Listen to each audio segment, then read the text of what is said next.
So, ayan mga katsabi, umpisa na po tayo sa ating finishing. So, ayan po mga katsabi, pakita ko po sa inyo kung ano mga kaganapan na ginawa nila.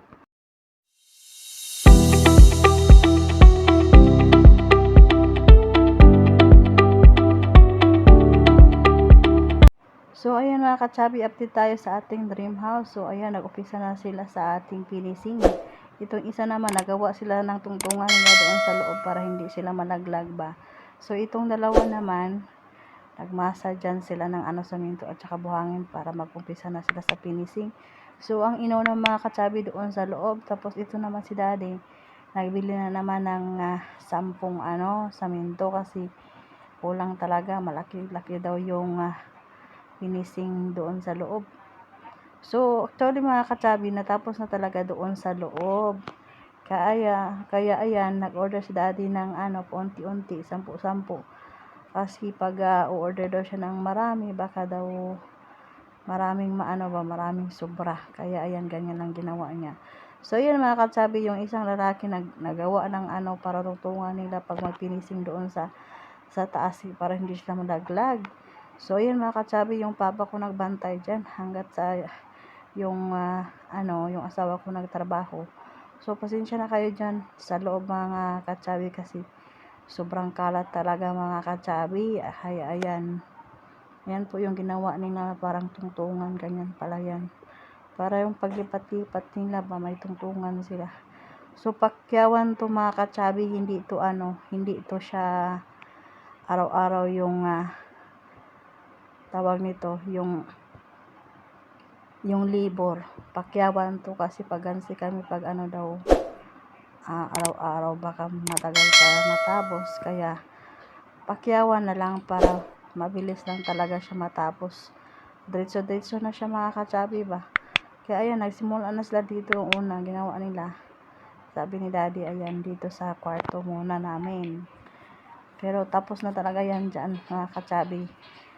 Bukas i-update ko kayo doon sa doon sa labas nung natapos na nila. Grabe, ang ganda na pala pag na finishing na siya mga katsabi. At saka mga katsabi, ipakita ko po sa inyo yung sa wiring natin. Si daddy lang nag-ayos sa wiring natin doon sa plangka kasi nilipat niya doon sa loob. Dati kasi doon sa bahay kubo niya pinalagay yung namin, yung kuryente. Kaya ayan, nilipat niya doon sa loob para na ba siya, connection na siya lahat sa bahay. Siguro ang mag-wiring niya yung asawa ko lang yung sa mga ilaw-ilaw. So ayan mga katsabi, tingnan nyo yung mga katsabi naumpisa na sila dyan sa loob. Yan po yung natapos. Sa kwarto pa lang siguro, sa sala na pala to. Sala na pala to mga katsabi, diba, ang bilis no. Tapos na pala doon sa loob ng kwarto namin. Ayan, sala na pala to. Ang bilis. Grabe. Diyan yun inayos ni daddy yung yung sa kuryente, siya lang nag-wiring.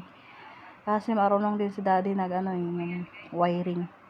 Nag-aral kasi siya ng mga wiring, siya kasi yung aircraft maintenance.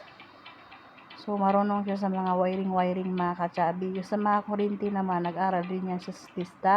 Yung materialis. Ay, grabe. Yung mga materialis mga katsabi, yung lang namin, yung baga kung yung kwinta ko lang 30 stacks, tapos yung nagastos nila daddy nasa na 50 stacks siguro, tapos yung buhangin nasa na sa siguro 5 kubiko.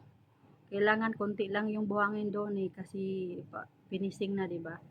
Yung parang pang na talaga doon sa saminto. Kaya konti lang daw yung buhangin doon magamit, yung marami yung saminto. Kaya ayun mga katsabi. Matatapos na talaga yung ating bahay soon, sa awa ni Lord. So yan lang muna yung vlog natin for today. Thank you for watching and don't forget to like, subscribe to my YouTube channel. And bye-bye. See you next vlog.